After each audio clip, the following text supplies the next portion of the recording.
Korea's been telling us we don't matter. Southeast Asians don't matter. Those Korean netizens has been telling everyone that Southeast Asian people don't matter. But it's wrong, right? They're wrong. So what if Southeast Asian people just leave those K-pop culture? What will actually happen to K-pop if we take them all up? K-netizens mocked an Indonesian girl group for filming in a rice field. And do you know what SEA-fans did? They clapped back by celebrating rice farming. They pointed out that Korea imports rice. Exactly, without those Vietnamese rice, Korean people will not survive. The numbers are quite shocking. Guys, the numbers are really shocking. So when you see a K-pop group hit 1 billion views on YouTube, that's largely SEA fans. The majority of the views are not coming from US, it's not coming from Western culture, it's actually coming from the SEA. And I think a lot of people forget about that. Indonesia is the third largest K-pop market in the world by YouTube views and album imports. The Philippines is fourth globally on Spotify for K-pop listening and number 1 in the world for K-drama viewership per person. Thailand is the 6th largest K-pop market globally. Together, SEA accounts for an estimated 40 to 50% of all YouTube views for K-pop music videos. Guys, that literally says everything, right? So when you see K-pop group hit 1 billion views on YouTube, that's largely us clicking. It's not just streaming, it's real money. SEA fans spend money on physical albums ordered from Korea with international shipping, custom fees, import taxes, sometimes buying 3 to 10 copies. Concert tickets, Jakarta, Bangkok, Manila, Singapore are now required tour stops because they reliably sell out. These are not bonus dates. We actually built K-pop global empire, streaming parties, organized, coordinated hours of our time to push our faves onto global charts. We were not paid. This was a labor. Translations, subtitles in Indonesians, Filipino, Thai, Vietnamese, done by fans. Wow, all the translations were done by fans. PR work. When our idol got into scandals, SEA fans went to international forums and defended it in English for free. That is a public relation work. Birthday billboards. We funded ads in Times Square, Shibuya for Idol's birthday. Wow.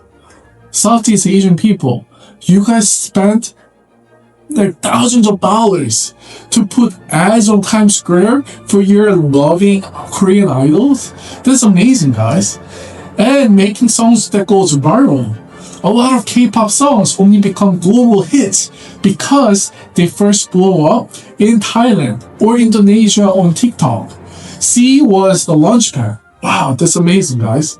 SEA fans co-built this. They are not consumers who got lucky to be included.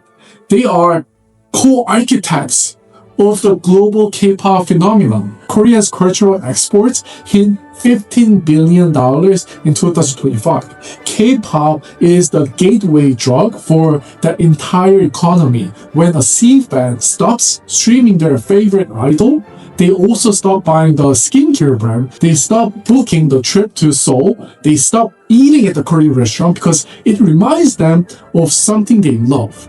Southeast Asian people have been giving us more than they should. They've been giving us so much care, so much love. And for the fact that we were so disrespectful like this, it's not forgivable. Like we should have been more respectful to those Southeast Asian people loving K-pop, loving K-culture. I am really sorry, everyone.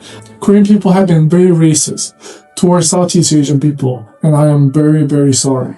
Is the boycott even real?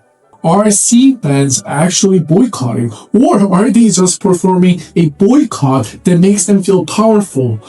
without actually changing their behavior. What is actually happening? Streaming platforms did see measurable drops in K-pop engagement. Korean agencies did issue statements and apologizes, specifically mentioning Southeast Asian fans.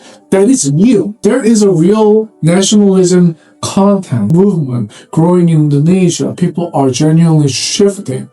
Guys, people are genuinely shifting to local content. Indonesian people used to love Korean contents, but they are moving away from it. They started to watch a lot of Indonesian contents. I want to end with something that shows what's actually possible when SEA bands get organized, because this story doesn't get enough attention. Kpop for Planet partnered with 12 Indonesian K-pop fan clubs. They launched a campaign called Hana, because Hana Bank was using K-pop stars, including G-Dragon and Accusation, for their marketing, while at the same time financing coal power plants in Indonesia. Plants that emit 1% of Indonesia's total carbon emission and projected to nearly double by 2028. Nuru said she felt betrayed. Not just angry. Those Southeast Asian people who trusted those Korean government and companies, they felt betrayed. This campaign started in December 2024 and it is still running. It has a formal open letter. It has specific demands. It is not a hashtag. It is a movement. This is what organized fan power looks like. Not bot accounts, not viral numbers nobody can verify. A real campaign with real demand. A lot of them are only just now realizing how important Southeast Asia actually is to K-pop. For years, the conversation has centered the US, Europe, Japan, sometimes China as the real markets. Now, they are seeing siblings, explanations, and boycott talk and going, wait, Southeast Asia is that big part of the views and the tours and the fan projects? This is like a big wake-up call. They are realizing that SEA wasn't just also there. SEA was carrying a huge part of the weight. This isn't a ramp. This is a crossroads. So the siblings didn't choose the fight, but they're in it right now. And the numbers say they have more power than almost anyone is giving them credit for. Few different futures are possible. Future 1, nothing really changes. People get angry for 2 weeks. Trend few hashtags and buying albums, buy skincare. The companies learn one lesson. We can ride this out. They will come back. Future 2 is people don't disappear. They are starting to set boundaries. Southeast Asian people stop treating K-pop like religion.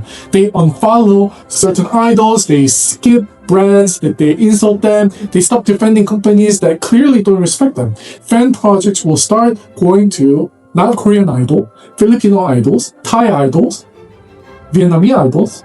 Suddenly it's a game changer. Kpop, Philippines, SB19 is already charting internationally. Ooh! Filipino pop is breaking streaming records. There are actually some Filipino singers that I've been listening to. They're amazing, actually. Thailand, Thai drama soundtrack are going viral. Vietnamese pop, the scene is professional. Hey, Korean people, which future do you want? Do you want those Southeast Asian people to leave those Korean pop culture? Or do you want to have those Southeast Asian love with us and then grow together? Asian people are united together in love of music, in love of K-pop. I'm not here to tell Southeast Asian people, you must boycott or you must stay. I'm here to ask, now that you know you have power, what do you actually want to do with this? There's no wrong answer. The most important thing is knowing what you're choosing. And how? That's what real awareness looks like. Thank you for watching, everyone. My name is Leo, and please like and subscribe.